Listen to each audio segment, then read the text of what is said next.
मुझे इस मंच पर आने के लिए, बोलने के लिए मौका दिया। इस पटल पर उपस्थित सभी साथियों को सर्वप्रथम मैं अपना प्रणाम करती हूँ। उसके बाद विशेष बधाई देती हूँ बीएन मंडल विश्वविद्यालय टीपी कॉलेज मधेपुरा, जिन्होंने अपनी राष्ट्रीय सेवा योजना के तहत ये सुंदर आयोजन किया। जी आवाज ठीक है? जी आवाज ठीक है मैडम। युवा शक्ति देश की उन्नति, इस विषय पे आज हम सब मिलकर चर्चा करेंगे। मैं स्पष्ट करना चाहूंगी, युवा शक्ति से तात्पर्य स्त्री और पुरुष, युवा स्त्री और युवा पुरुष दोनों से है, और दोनों ही समाज के उत्थान में और राष्ट्र की उन्नति में बराबर की भागीदारी रखते हैं, बराबर की भूमिका निभाते हैं। जिस तरह से जीवन रूपी गाड़ी के दो पहिए होते हैं और उन दोनों का स्वस्थ रहना, दोनों में बैलेंस होना अति आवश्यक होता है, तभी जीवन आगे बढ़ता है और तरक्की करता है। उसी तरह राष्ट्र के निर्माण के लिए भी स्त्री और पुरुष युवा के रूप में ये दो उपादान ऐसे हैं कि जिनमें बैलेंस का होना अति आवश्यक है। बैलेंस होगा तो राष्ट्र आगे तरक्की कर पाएगा, बैलेंस नहीं होगा तो राष्ट्र तरक्की नहीं कर पाएगा। बैलेंस किस सेंस में मैं कह रही हूँ वो भी समझा रही हूँ। दोनों में बराबरी होनी चाहिए कुछ स्तरों पर, क्या सभी स्तरों पर। हमारे देश का थोड़ा सा भाग्य कह लीजिए या पितृसत्तात्मक हमारा समाज है, ये कह लीजिए कि जो हमारा स्त्री शक्ति है वो आज तक भी पुरुष शक्ति की बराबरी में नहीं है। उसके साथ दोयम दर्जे का ही व्यवहार, सुधार होने के बावजूद 21वीं शताब्दी में कुछ सुधार हुआ है, उसके बावजूद भी दोयम दर्जे का ही व्यवहार होता है। मुख्य रूप से स्वास्थ्य के क्षेत्र में, शिक्षा के क्षेत्र में और नीति निर्माण या निर्णय निर्माण प्रक्रिया के क्षेत्र में जो महत्वपूर्ण क्षेत्र हैं, उन सभी क्षेत्रों में स्त्री वर्ग को पीछे कर दिया जाता है। तो हम अपने समाज की उन्नति चाहते हैं तो सबसे पहले तो हम अपने स्त्री वर्ग को पुरुष वर्ग के समानांतर लाएंगे और हमें लाना भी चाहिए। कहते हैं कि जो युवाओं की जो उन्नति है दो ही बातों पर विशेष रूप से निर्भर करती है, और वो दो बातें हैं स्वास्थ्य और शिक्षा। और फिर युवा उन्नत होगा तो स्वाभाविक है देश अपने आप ही उन्नत हो जाएगा। कहते हैं कि स्वस्थ मन में ही स्वस्थ शरीर का वास होता है। शरीर स्वस्थ होगा तो सोच भी स्वस्थ रहेगी और सारा जो भी आगे का काम होगा वो ठीक होगा। हमारे यहाँ परिवारों में, हमारे समाज में जो स्वास्थ्य की देखभाल पुरुष को या लड़के को मिलती है, मैं 100% की बात तो नहीं कर रही, सुधार हुआ है, लेकिन फिर भी लड़कियों को वो सब कुछ नहीं मिल पाता है। तो हमें पहले अपनी इस कमी को ठीक करना होगा। जो स्त्रियों के प्रति जो देखभाल, जो चिकित्सा की दृष्टि से जो हम उनको उतना तवज्जो नहीं देते, हमें उसको ठीक करना होगा। जब वो स्वास्थ्य की दृष्टि से ठीक होगी तो फिर हमें शिक्षा के क्षेत्र में उसे आगे लाना होगा, बराबरी पर लाना होगा। क्योंकि देखिए टैगोर जी, रविंद्रनाथ टैगोर जी का भी कहना था कि किसी भी राष्ट्र के उत्थान के लिए महिलाएं ही जिम्मेदार होती हैं। क्यों महिलाएं किसी राष्ट्र के उत्थान के लिए जिम्मेदार क्यों होती हैं? क्योंकि पुरुषों के किसी भी आंदोलन की प्रेरणा स्रोत वही होती हैं। क्यों होती हैं? वो ज्यादा धैर्यवान होती है, ज्यादा गुणवान भी होती है, ज्यादा वो बात को अच्छे से समझ पाती है और अच्छे से बात वो प्लानिंग किसी भी काम की कर लेती है। देखिए घर को भी कितने अच्छे से संभालती है। तो इसलिए टैगोर जी ने कहा कि किसी भी राष्ट्र को अपना उत्थान करना है तो महिला शक्ति का उत्थान पहले करना होगा, तभी राष्ट्र का उत्थान हो पाएगा। स्वामी विवेकानंद जी ने भी इस बड़ी जल्दी समझ लिया था और उन्होंने भी कहा था कि जिस घर में स्त्री की स्थिति ठीक नहीं, जिस घर में स्त्री को सम्मान नहीं दिया जाता, उस घर में, उस परिवार में उन्नति हो जाए या उस देश में उन्नति हो जाए तो ये बड़ा ही मुश्किल काम है। तो इसलिए स्त्री की दशा पहले हमें सुधारनी होगी, फिर हम देश की दशा सुधारने की बात करेंगे। नारी स्वास्थ्य की देखभाल के लिए हमें जो है विशेष जो है प्रयोजन करने होंगे। जब हम नारी स्वास्थ्य की देखभाल कर लेंगे तो उनको नीति निर्माण प्रक्रिया में भी तवज्जो देनी होगी। हमारे यहाँ क्या होता है, ऐसा माना जाता है कि बौद्धिक दृष्टि से नारी कमजोर है, इसलिए वो अच्छा निर्णय नहीं ले सकती डिसीजन मेकिंग में, इसलिए उसको नहीं रखा जाता है। लेकिन ये सब भ्रम है और इस बात को पीढ़ी दर पीढ़ी इतिहास में देखें तो आगे बढ़ाया गया है और कुछ नहीं है, क्योंकि विज्ञान ने कभी भी इस बात को आज तक सिद्ध करके नहीं दिखाया है कि स्त्री बौद्धिक दृष्टि से पुरुष से कमजोर है। न तो विज्ञान ने सिद्ध करके दिखाया है और न ही इतिहास में सिद्ध करके दिखाया है। इतिहास में उदाहरण आपको मिल जाएंगे। रानी एलिजाबेथ का नाम कौन नहीं जानता। इंग्लैंड की महारानी इतनी शक्तिशाली थी, महाशक्ति के रूप में इंग्लैंड के जमाने में उभर कर आया था और उनके नाम से ही महारानी एलिजाबेथ उस युग का नाम रख दिया गया। तो इतिहास भी गवाह है और विज्ञान भी गवाह है कि नारी पुरुष से बौद्धिक दृष्टि से कहीं भी कमजोर नहीं है। फिर हमारे भारतवर्ष में क्यों ये भ्रम पीढ़ी दर पीढ़ी आगे फैलाया जा रहा है कि नहीं जी वो ठीक निर्णय नहीं ले सकती, चाहे घर का कोई डिसीजन है, चाहे नीति निर्माण देश के लिए है, राष्ट्र के लिए, समाज के लिए। इन सब भ्रमों को हमें दूर करना होगा और नारी को तवज्जो देनी होगी, उसको अपनी बराबरी पे लाना होगा, तभी समाज का उत्थान होगा, तभी राष्ट्र का उत्थान आगे हो पाएगा। इसके बिना संभव जो है नहीं हो पाएगा। आधी आबादी है नारी, 50% को आप इस तरह से नेग्लेक्ट कर देंगे और फिर हम देश की उन्नति की बात सोचेंगे तो यह संभव नहीं है। जब हम अपनी इस कमी को दूर कर लेंगे उसके बाद फिर आगे की बात आती है। स्वास्थ्य की दृष्टि से हम उसे बराबरी पर ले आए, सामाजिक सम्मान की दृष्टि से हम उसे अपनी बराबरी में ले आए। अब शैक्षिक बात आती है। अब राष्ट्र के उत्थान के लिए युवा वर्ग को आर्थिक दृष्टि से मजबूत होना है, उसमें नारी भी है पुरुष भी है। आर्थिक दृष्टि से मजबूत होने के लिए हमें क्या करना होगा? आर्थिक दृष्टि से मजबूत होने के लिए अच्छी शिक्षा लेनी होगी। हम अपने नर नारियों को अच्छी शिक्षा दें, हायर एजुकेशन में अधिक से अधिक हमारे स्टूडेंट्स जाएं और वहां पर भी तकनीकी शिक्षा को वो विशेष रूप से ग्रहण करें। तकनीकी शिक्षा, क्योंकि ज्ञान विज्ञान का युग है, तकनीकी शिक्षा को पारंगत वो हो जाए और फिर अलग अलग क्षेत्रों में जाए और इस तरह से हमें एक ऐसी युवाओं की फौज तैयार करनी होगी जो अपनी अलग अलग भूमिकाओं में उपस्थित होकर हमारे समाज की सभी जरूरतों को पूरी कर सके। अलग अलग भूमिकाओं से मेरा मतलब ये है, हायर एजुकेशन में जाके कुछ हमारे युवा डॉक्टर बने, कुछ युवा इंजीनियर बने, कुछ युवा सीए बने। इस तरीके से जो है हमारे युवा अलग अलग भूमिकाओं में जाए, कुछ युवा और टेक्निकल कामों में जाए, कुछ युवा जो है वो उद्योग व्यापार को आगे बढ़ाए।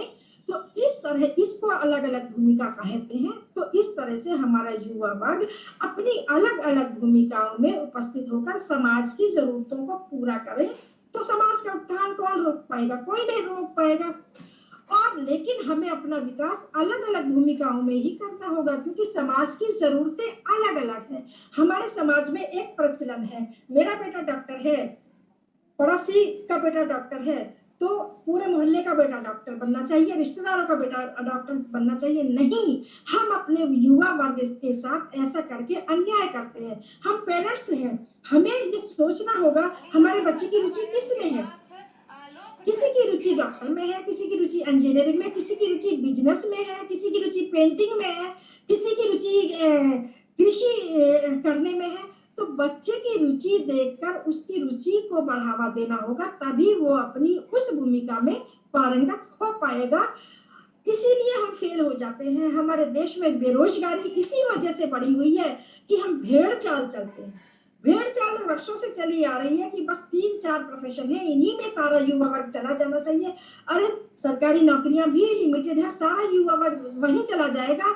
अच्छा किसान हमें कहाँ से मिलेगा, अच्छा धोबी कहाँ से मिलेगा, अच्छा कारपेंटर कहाँ से मिलेगा, अच्छा ड्राइवर कहाँ से मिलेगा, अच्छा रसोइया कहाँ से मिलेगा, अच्छा लेखक कहाँ से मिलेगा हमें, अच्छा चिंतक कहाँ से मिलेगा हमें, अच्छा नेता कहाँ से मिलेगा हमें। अगर सारे लोग डॉक्टर इंजीनियर ही बनने चलेंगे तो सबको अपने अपने क्षेत्र में महारत हासिल करनी होगी।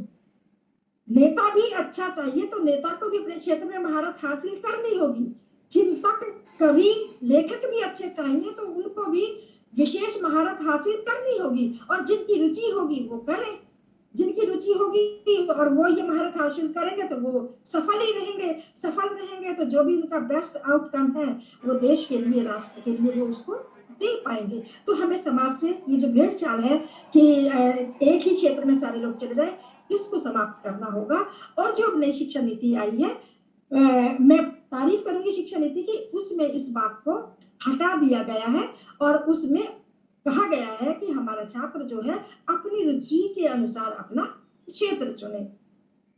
ये अभी तक मैंने हायर एजुकेशन की बात की। फिर दूसरी बात मैं ये कहूंगी कि देखिए, हायर एजुकेशन में हर एक बच्चा नहीं जा पाता है, और अभी तो हमारा 27% जो छात्र है वही हायर एजुकेशन में जाता है। 2035 तक का ऐसा टारगेट है कि 50% हमारा छात्र हायर एजुकेशन में चला जाए।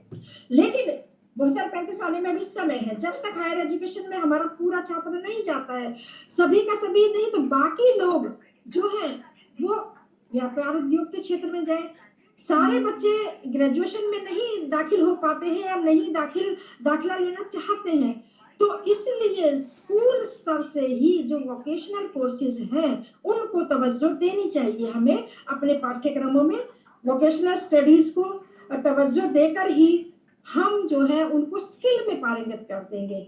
युवा वर्ग को किसी ना किसी ऐसे स्किल में पारंगत कर दे कि जो मध्यम वर्गीय परिवार से बच्चे आते हैं और जिनके पास फीस नहीं है कि कॉलेज में जाके एडमिट हो जाए और फीस दे दें, और उनके पेरेंट्स भी चाहते हैं कि बच्चे ने 10वीं कर ली, 12वीं कर ली, अब बच्चा कुछ हमारा आर्थिक दृष्टि से सहयोग करे परिवार का, तो ऐसे में वो स्कूल से निकलने से पहले ही कोई वोकेशनल कोर्स, कोई स्किल सीख लेगा।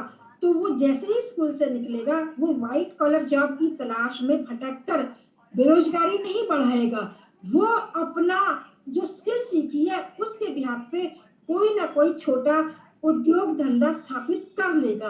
और अगर वो कोई छोटा उद्योग धंधा भी स्थापित नहीं कर पाता है, घर में इतने भी पैसे नहीं है कि पेरेंट्स उसको दे दे भी तो छोटा सा लाख रुपए से उद्योग लगा ले, तो वो अपने पुश्तैनी धंधे में अपना सहयोग अपने पेरेंट्स का कर सकता है। वो उस तरह की स्किल सीख ले कि उसके पेरेंट्स कौन सा पुश्तैनी धंधा कर रहे हैं, वो वाली स्कूल लेवल पे वो स्किल सीख के और उस पुश्तैनी धंधे को आगे बढ़ाने में अपना सहयोग कर सकता है।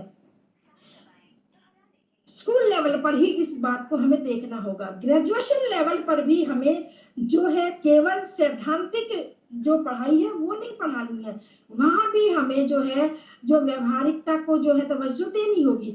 इसलिए अब जो न्यू एजुकेशन पॉलिसी आई है उसमें स्किल बेस्ड कुछ शॉर्ट टर्म कोर्सेज हैं, वो सर्टिफिकेट कोर्सेज उनको भी पाठ्यक्रम में रखा जाएगा। जैसे कोई पेंटिंग सीखना चाहता है, कोई रंगाई पुताई सीखना चाहता है, कोई बढ़ईगिरी सीखना चाहता है, कोई लोहारगिरी सीखना चाहता है, बीए का कोर्स उसका चलता रहेगा बच्चे का, साथ में 4 महीने का, 6 महीने का, 8 महीने का ये शॉर्ट टर्म कोर्स जो है वो भी बच्चा कर सके, इसकी सुविधा अब पाठ्यक्रम में 2021 के बाद से रहेगी। तो हमें अपने युवाओं को इसके लिए कहना होगा, उनको उनको जागृत करना होगा कि वो अगर हायर एजुकेशन में लगता है कि वो नहीं जा पाएंगे या वो किसी कारण से, आर्थिक कारण या पारिवारिक कुछ भी कारण है नहीं जा सकेंगे, तो वो कॉलेज में आने के बाद भी वो कोई इस तरह का की महारत हासिल कर ले, स्किल सीख ले और उसके बाद अपना उद्योग धंधा लगा ले। क्योंकि जो तकनीकी शिक्षा लेके जो है निकल गए, ठीक है, डॉक्टर इंजीनियर जो बन गए, जो बन गए, जो दूसरा ग्रुप बचता है वो व्यापार को आगे बढ़ाए, उद्यमशीलता की संस्कृति को बढ़ावा दे। देखिए, हमारा मतलब ये है कि युवा आर्थिक दृष्टि से पहले खुद मजबूत हो जाए, अपने परिवार को मजबूत कर ले, फिर अपने समाज को मजबूत कर ले, तो राष्ट्र अपने आप ही मजबूत हो गया।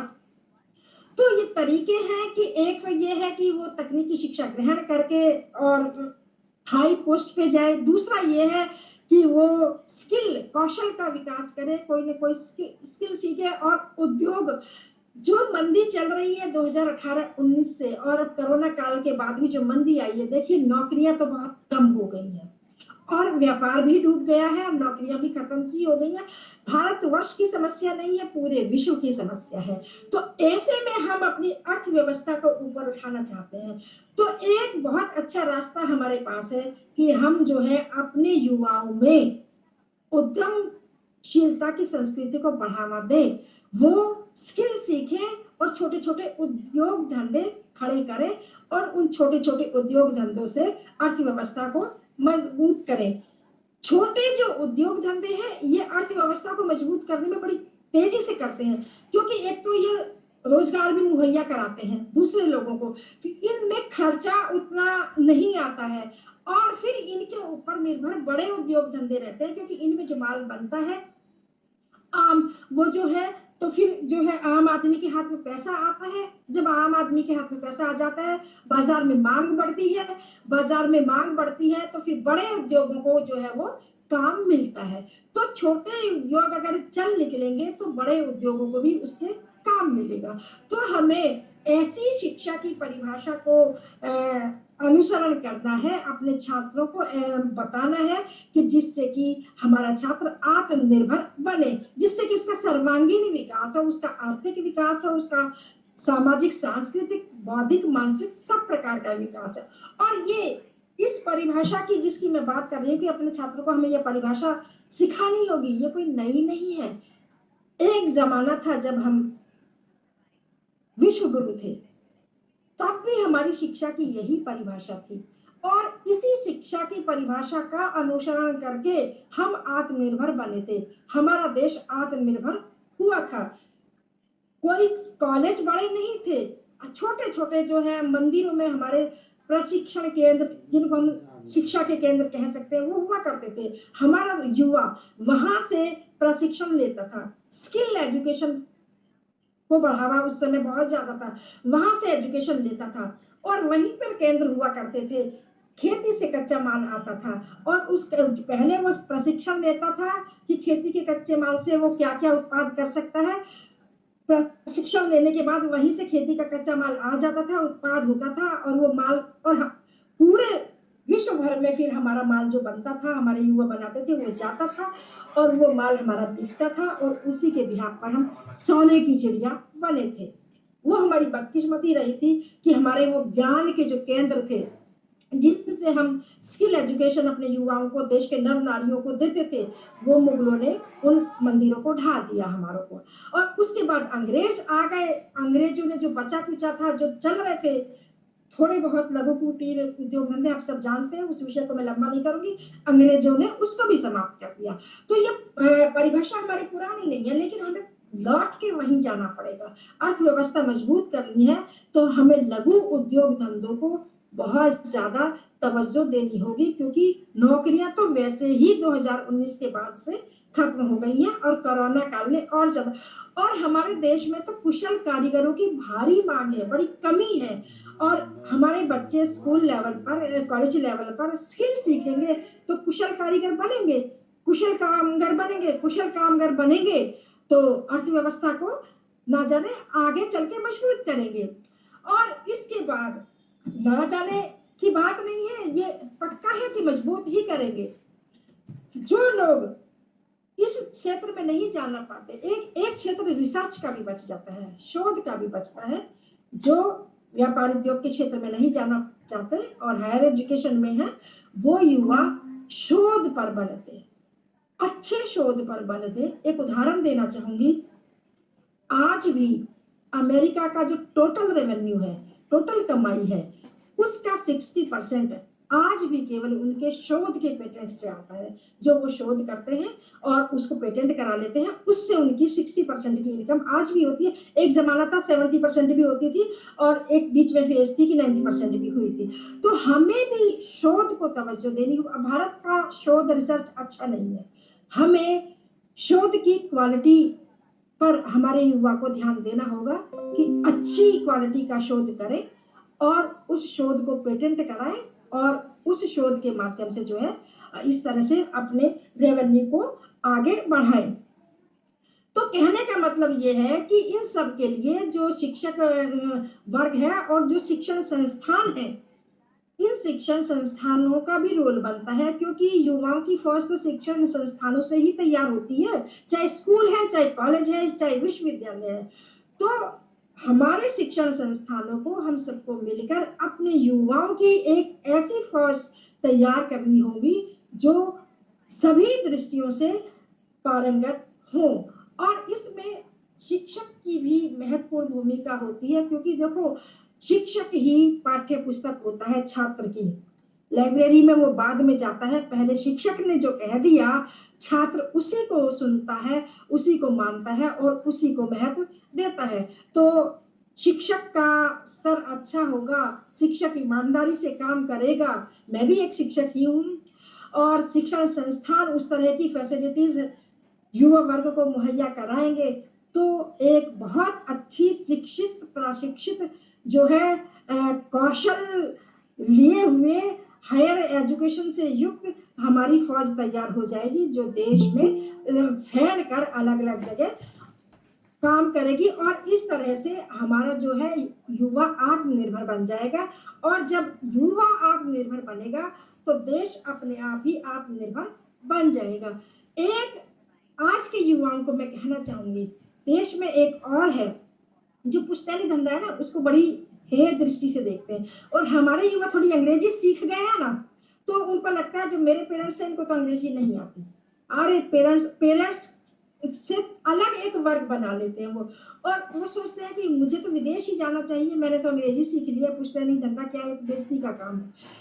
इस बात को दिमाग से निकालना होगा और अपने पुश्तैनी धंधे में सहयोग करना होगा, ताकि उससे पूरा परिवार उसमें जुटकर जो है वो उससे अर्थव्यवस्था को आगे बढ़ाए। जो न्यू एजुकेशन पॉलिसी है उसने कुछ ऐसा कर दिया है कि जो हमारा बेस्ट टैलेंट है वो बाहर ही ना जाए। जो अंग्रेजी पढ़ लेता है बच्चा वो बाहर भागता है, उसका नुकसान क्या होता है, खुद तो जाता ही है, जो क्रीमी लेयर बाहर विदेश चली गई, साथ में रेवेन्यू भी चला गया, क्योंकि उसकी पढ़ाई पे वहां रहने पे बहुत खर्चा होना है, तो खर्चा पेरेंट्स जो देंगे वो देश का रेवेन्यू तो गया ना।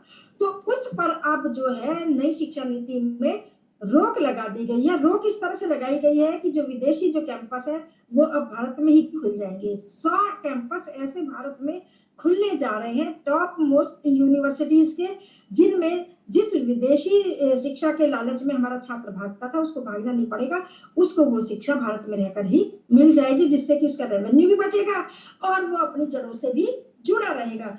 क्योंकि केवल पैसा कमाना ही उद्देश्य नहीं है, हमारे युवा वर्ग का अपनी जड़ों से जुड़े रहना भी जरूरी है। क्योंकि बौद्धिक, मानसिक और सामाजिक और सांस्कृतिक उन्नति भी आवश्यक है। जड़ों से जुड़ेगा तभी अपनी संस्कृति को समझेगा, तभी अपने सामाजिक मूल्यों को समझेगा, तभी अपनी जीवन शैली को समझेगा।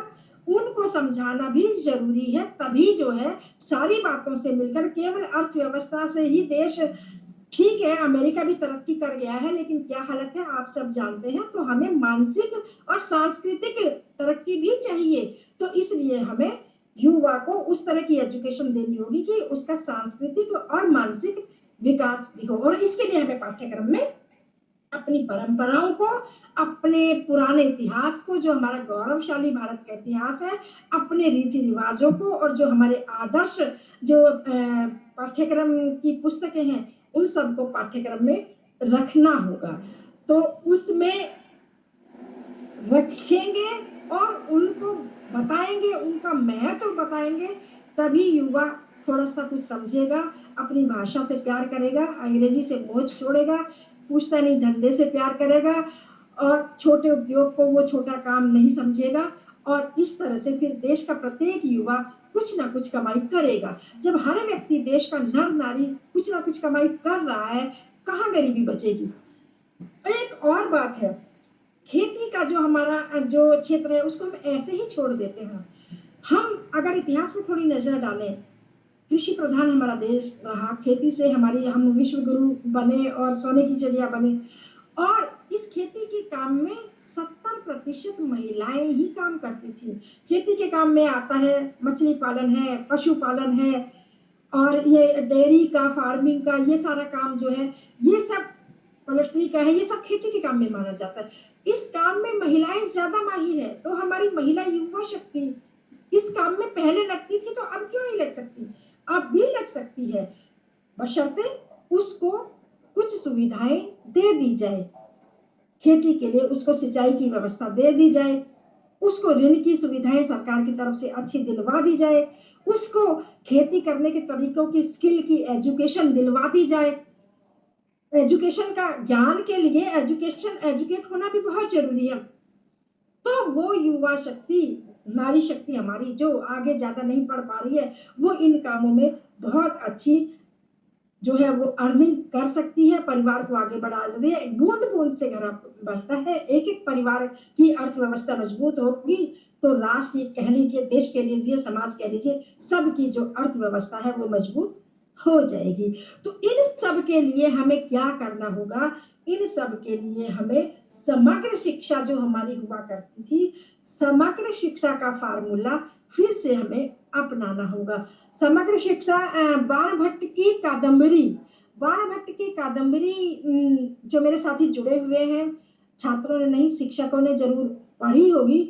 बाणभट्ट की कादम्बरी अकेली एक ऐसी पुस्तक है जो 64 कलाओं का ज्ञान देती है, 64 ज्ञान विज्ञान की कलाओं का। उसमें ज्ञान विज्ञान की 64 कलाएं बताई गई हैं, जिसमें कि डायलॉग राइटिंग भी है, जिसमें कविता लेखन भी है, और जो मैंने पहले बात की है कढ़ाई बुनाई सिलाई कढ़ाई, ये सब उसमें है। ये सारी की सारी बातें, कैसे चर्चा परिचर्चा कैसे करते हैं, ये भी उसमें है। तकनीकी जो है वो भी, तकनीकी को कोई काम करना है वो सब उसमें।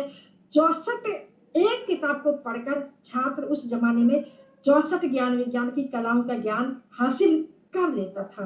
तो आज क्यों ना हम अपनी शिक्षा में इस तरह की पुस्तकों को पाठ्यक्रम में लाए, क्यों ना अपने बच्चों को इस तरह से पढ़ाएं कि वो इतना ज्ञान हासिल कर ले, क्योंकि 21वीं शताब्दी के भारत को आगे बढ़ना है। तो आज कादम्बरी जैसी समग्र शिक्षा की जरूरत है हमारे युवाओं को, क्योंकि भारत को तो आगे युवा ही बढ़ाएगा।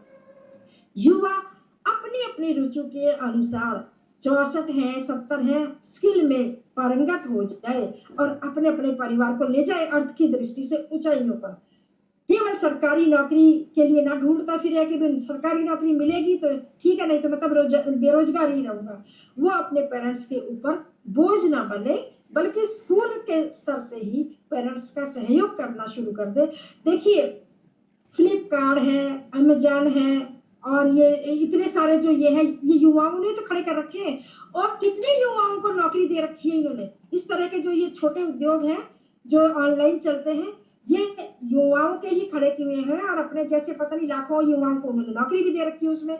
तो प्रत्येक युवा इस दृष्टि से सोचे, प्रत्येक युवा केवल ये नहीं कि सैद्धांतिक पढ़ लिया जी और बस सरकारी नौकरी मिलेगी तो ठीक है, नहीं तो इससे नहीं।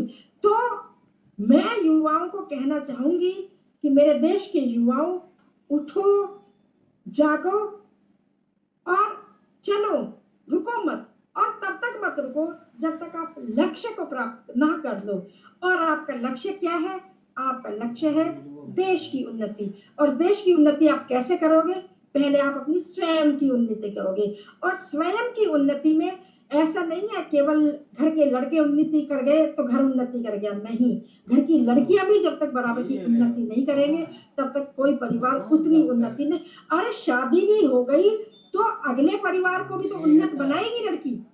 तो स्त्री और पुरुष दोनों को बराबर का उन्नत होना पड़ेगा, तभी जो है देश जो है वो तरक्की की तरफ जा पाएगा। मन नहीं कर रहा था जो यही मैं युवाओं से आह्वान करना चाहती थी कि कुछ देश के युवा हायर एजुकेशन में जाए, कुछ देश के युवा हमारे जो है वो उद्योग व्यापार में जाए, कुछ देश के युवा स्कूल लेवल पर ही छोटे वोकेशनल कोर्सेज को सीखें और पुश्तैनी धुंधों को कुछ देश के युवा बढ़ावा दें और जो हीन भावना है अपनी भाषा के प्रति उसको निकाल दें। देखिए, अपनी भाषा की उन्नति के बिना कोई देश तरक्की नहीं कर सकता। अपनी भाषा में पढ़ें, अपनी भाषा में सोचें और अपनी भाषा में ही आप अपनी जो भी प्लानिंग्स है वो करें।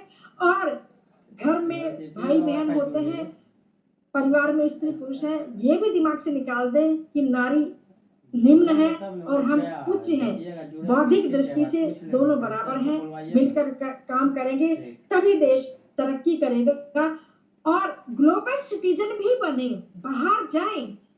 हमारे देश का युवा बाहर जाए, बाहर जाने की मनाही नहीं है, लेकिन ऐसा नहीं है कि सारा युवा बाहर चला जाए, सारी क्रीमी लेयर बाहर चली जाए, जो बेस्ट टैलेंट है वो बाहर चली जाए। ग्लोबल सिटीजन बनने के लिए वैसे तो सरकार ही इंतजाम कर रही है, लेकिन जब तक इंतजाम नहीं होते हैं, जब तक जाए, बहुत ही जरूरत जब तक ना हो तभी जाए, नहीं तो वैसे तो उद्योग धंधों की तो अपने यहाँ भी कोई कमी नहीं है और अपने यहाँ भी अगर आप करना चाहेंगे तो बहुत अच्छे से कर सकेंगे।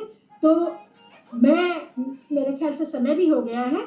मैंने जो आज कहा, मैं आज युवा काफी इसमें जुड़े हुए हैं, 2 मिनट में 2-3 मोटी मोटी बातें फिर से दोहरा देती हूँ कि आज नारी सम्मान के प्रति पुरुष को जागृत करना वक्त की जरूरत है। नारी सम्मान का करें, पुरुष वर्ग जो है घर का, पुरुष वर्ग करेगा तो समाज, ऐसे ही करते करते समाज का वर्ग भी, नारी को सम्मान मिलेगा तो नारी की जो देखभाल की, स्वास्थ्य की दृष्टि से जो सुरक्षा है उसको भी तवज्जो मिलेगी। और उसके बाद शिक्षा के क्षेत्र में भी, अभी क्या है, लड़कों की शिक्षा पे हम बहुत ज्यादा खर्च कर देते हैं, लड़कियों को उस तरह के कोर्सेज नहीं दिलाते हैं। ये भेदभाव हमें छोड़ना होगा और हमें स्त्री पुरुष सभी को बराबर का दर्जा मानते हुए एक जैसी शिक्षा उनको दिलानी होगी। ये तो पेरेंट्स का हो गया। और फिर शैक्षिक संस्थानों में, शिक्षण संस्थानों में शिक्षक वर्ग का भी कर्तव्य बन जाता है कि छात्र की रुचि को पहचान कर ही उनको डायरेक्शन दे। क्या होता है, छात्र अपने आप को खुद नहीं पहचान पाता है कि मैं क्या अच्छा, किस क्षेत्र में ज्यादा अच्छा कर सकूंगा। तो ऐसे में शिक्षक वर्ग उनको सपोर्ट करे, शिक्षक उसको अच्छे से पहचान पाता है कि किस छात्र की किस में रुचि है, तो शिक्षक वर्ग उनको सही डायरेक्शंस दे। नौकरी के लिए भी, व्यापार के लिए भी, या और भी कोई काम करना है उसके लिए भी, कृषि का काम करना है उसके लिए भी, और जो जानकारियां हैं, नौकरी से जुड़ी जानकारियां हैं, कोई सरकार की सुविधाएं छात्रों को दी जाती है, उनकी जानकारियां आपके पास है तो शिक्षक वर्ग देश के युवा वर्ग को उन जानकारियों के बारे में जरूर बताएं। वो जानकारियां हमारा शिक्षक वर्ग उनका लाभ उठा सके, इसमें हम शिक्षक वर्ग को, उन युवा वर्ग का सहयोग भी करना होगा। और इस तरह से हमारे सहयोग से ही, शिक्षण संस्थानों के और शिक्षकों के सहयोग से ही हमारे देश का जो युवा वर्ग है वो देश की अर्थव्यवस्था को अपने नॉलेज से, अपने विजन से, अपने विजडम से आगे बढ़ाएगा। और जब आगे बढ़ाएगा तो देश अपने आप ही तरक्की करेगा। इन्हीं शब्दों के साथ मैं अपने शब्दों को विराम देती हूँ और ऐसा मानती हूँ कि युवाओं को मेरी बात जरूर पसंद आई होगी। किसी युवा को मुझसे कोई प्रश्न करना है तो मैं उसके लिए प्रस्तुत हूँ। धन्यवाद।